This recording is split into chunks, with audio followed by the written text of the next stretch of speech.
Hello world! In our previous videos, we discussed some of the latest games released this year and looked under their hood. It was fun, looking at what modern developers do nowadays to engage players into gaming experience. Now, we'd like to launch our time machine and go way back to the early 2000s and look at one of the most iconic games released in that decade. This game made such a huge impact on the gaming community that even today a lot of players discuss this game, keep creating different modes and find terrific ways of completing it. This game is still so hyped that we even got some rumors claiming that there's gonna be a remake. Fans of this game probably already know what we're talking about. For those who can only guess, it's one of the most iconic racing games ever made. Need for Speed Most Wanted. No, I meant the Need for Speed Most Wanted. It's one of the best racing games ever made. It has a perfect balance of arcade and simulation, a thrilling story mode, a diverse open world, and a satisfying progression system. So let's dive into some of the game mechanics and features that make this game so fun and addictive. One of the most important game mechanics that brings a lot of drive and adrenaline is the pursuit system. It's not just going fast around the streets and highways, racing against other drivers, but also against the police. It will chase you, try to ram you, set up roadblocks, spike strips, and helicopters. In order to win, you have to use your driving skills, your car's performance, and the environment that can help you dodge angry police officers. The pursuit system is dynamic and unpredictable, creating a lot of tension and excitement. You never know when the police will show up, how many of them will be there, or what attacks they will use. The pursuit system also affects your reputation and bounty, which are essential for unlocking new cars and challenges. Another game mechanic that makes Need for Speed Most Wanted stand out is the customization system. You can modify your car's appearance and performance to suit your style and preferences. You can change the color, vinyls, body kits, spoilers, rims, tires, hoods, and more. You can also upgrade your engine, transmission, suspension, brakes, nitrous, turbo, and more. The customization system is not only cosmetic, but also functional. Different parts have different effects on your car's speed, acceleration, handling, and durability. You can experiment with different combinations and see how they affect your performance in different races and pursuits. Of course, it's not that diverse as in Underground 2, where you could change literally every aspect of your car, even put in some nose bottles, speakers, and screens in your trunk, add neon lighting everywhere, add spinning rims, and way more. In Most Wanted, it's simpler, but in this way, it makes you focus more on racing, rather than spending hours on customization. Still, customization in Most Wanted is fun and offers various stuff, so any player can build a car of their dreams. Of course, we can't ignore a fantastic progression system, the Blacklist. In Need for Speed Most Wanted, you are not just a random racer, but a wanted criminal. You have to challenge and defeat 15 of the most notorious street racers in the city, known as the Blacklist.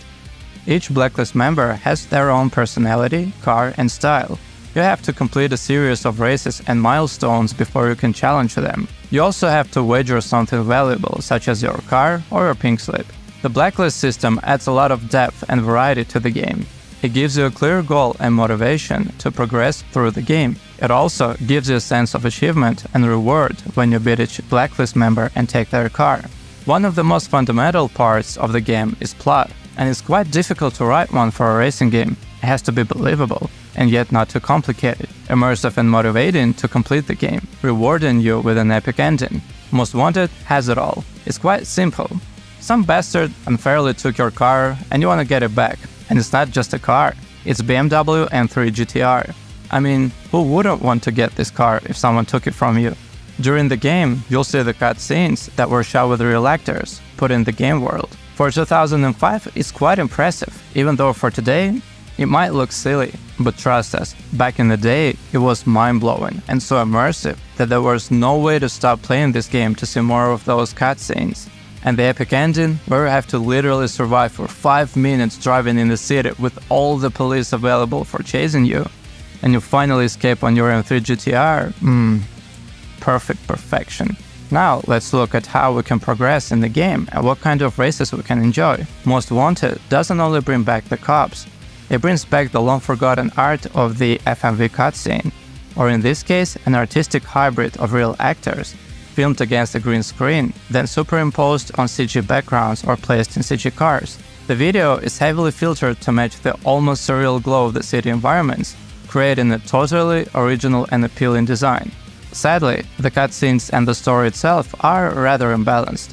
The first hour of the game is practically all cutscenes. Then, about 3-4 hours into the game, you have another cutscene, and there is nothing for 20-30 more hours until the very end of the game. But even when the cutscenes are gone, the story is still being told through numerous phone calls via the singular interface, and there lies much of Most Wanted's appeal. The game just oozes with presentation and puts you in the now, a typical role of street racer who starts at the top with the best and fastest car, loses it all, and has to start at the bottom and work their way back up to the top. It's definitely smacks of LA Rush, but with more style. So, one day you breeze into town in your cool silver and blue BMW and start blowing away racers until you go up against Razor. This guy is dirty and sabotages your car, causing you to lose the race and your pink slip. He then uses your car to make his way up to the #1 spot on the Most Wanted blacklist. With the help of sexy street racer Mia, you get back on your feet, purchase a new low-end ride, and have to work your way up the list of 15 blacklist racers, until you can face off against Razor once and for all. Yes, it's a cliched story, and the acting is atrociously bad, with huge over-the-top performances that smack of intentional B-movie quality. The only performance we can find remotely serious was Josie Maran, and most of that was probably just us being blinded by her beauty and costume choices. The structure of Most Wanted is really clever. In order to race each of the 15 Most Wanted, you have to meet a certain criteria of racing events, milestone challenges, and bounty points. Each racer has their own chapter with set of events. There might be 10 racing events, and you are required to race in 8 of them to meet the requirement. Bounty is accrued by running from the cops and breaking the law. As you continue to break the law and avoid the police, your wanted level will slowly rise. This wanted level is associated with your car and can be lowered by changing the body parts, painting the car, or applying new vinyls. You can also switch to another car, and your old car's wanted level will slowly go down when the cops stop seeing it on the street. Racing events come in several flavors, including the knockout race, where the last place racer on each lap is removed from the race, the speed trap challenge, where you go through a series of cameras fixing your highest speed at the moment, so the car that goes at the highest speed through all the cameras wins. Then you have toll booth, a series of races within the time limit, standard drag races, where manual shifting and fast reflex lane changing is vital, multi-lap circuit races, and sprint races from point A to point B. Milestones are probably some of the most fun you can have in Most Wanted.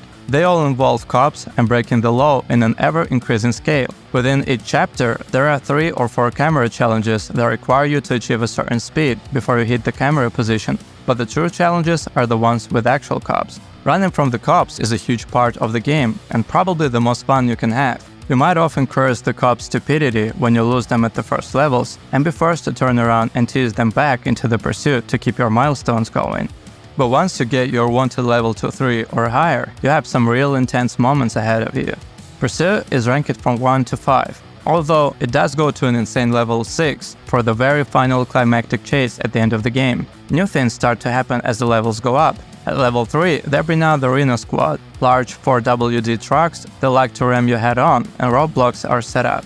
At level 4, the spike strips come out and helicopter units start to circle above. At level 5, Detective Cross and his unit of C6 Corvette squad cars join the pursuit and things get really tough. Perhaps the most challenging aspect of the milestones is that none of them count unless you can escape the cops when you have accomplished everything you set out to do. And at level 4 and 5, that gets progressively harder to do. At the lower chase levels, you can easily outrun the cops with a fast car and some slick turns down side streets, hide in a tunnel or car wash and wait for things to cool down. When things escalate to level 4 or 5, you have to get sneakier and start using the environments. There are pursuit breakers indicated on the map as orange triangles. These represent environmental hazards that you can race through triggering events to lose the cops. You can bring down a radio tower, crash some scaffolding, level a water tower, topple a sailboat, or blow up a gas station, just to name a few. If timed properly, you can lose many, or even all of the pursuing cops. Once the cops have lost you, there is a cooldown period, based on what level the chase was at when you lost them.